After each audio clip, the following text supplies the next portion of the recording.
In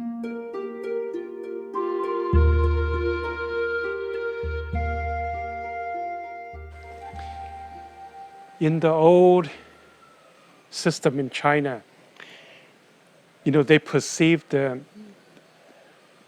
energy of the kidneys to hold our life force. You may wonder, after, when you read these things about the 5 elements and the yin and yang and all that good stuff, how they knew all these things way back then, perhaps like 5,000 years ago. And the one thing that you may want to ponder is that in the old days, how they perceive medicine, how they perceive the human system, they see it as a spiritual experience, an energetic experience, a wholeness to it. So a lot of the Taoists whom created this whole, pretty much like most of the Chinese herbal, acupuncture, and healing system, they were adventurers of consciousness, and through their deep state of meditation and experimentation, they figured out that beyond this space of the physical body and within it are much more to the human experience in terms of energy and in terms of consciousness. So they figured out through their meditation and through their experimentation this whole system of medicine that we inherited nowadays. So in a way, we're pretty lucky because we don't have to reinvent the wheel. And when you compare to that, with modern science, and the reason why every 3 years or so, modern science will come out and say that everything that we thought were true 3 years ago are not true. And you see this in every field, astrophysics and astronomy and all sorts of things, because in science, in allopathic medicine, we look from the outside inward. And that is not so accurate, because that get influenced and changed, and then there's some other special interest factors.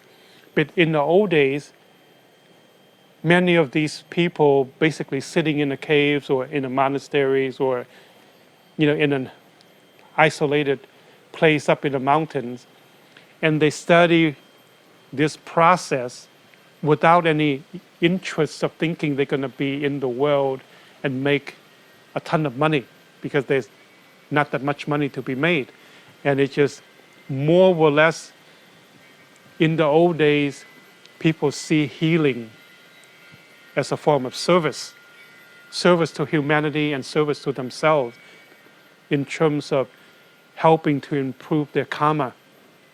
So the intention and the idea of how these old herbal systems were created is very different from how everything is created nowadays.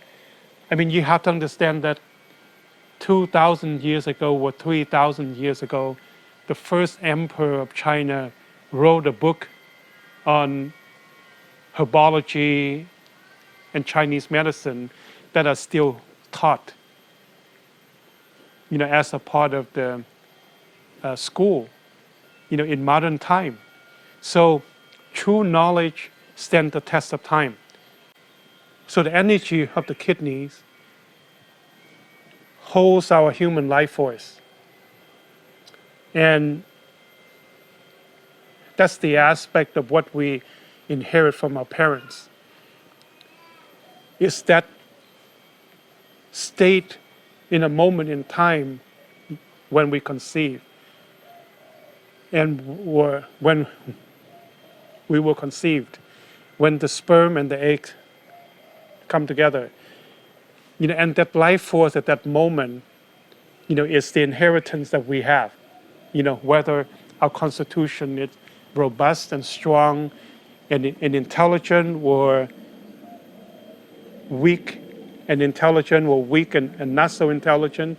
A lot of that is what we inherit in that initial meeting.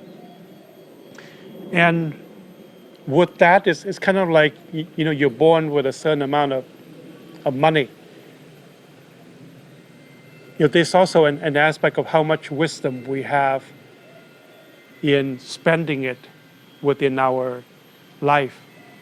So to have a stronger body is not necessarily better, because many people do not have the wisdom of how to use their resources to make their body last.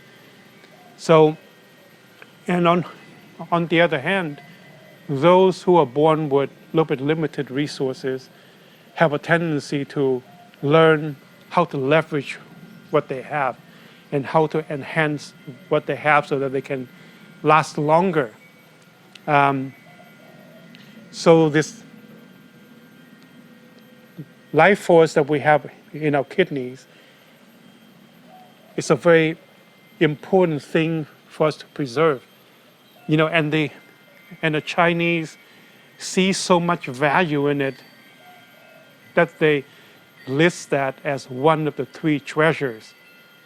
There's only 3 of the treasures in Chinese medicine, and this life force that they call Jing is one of them.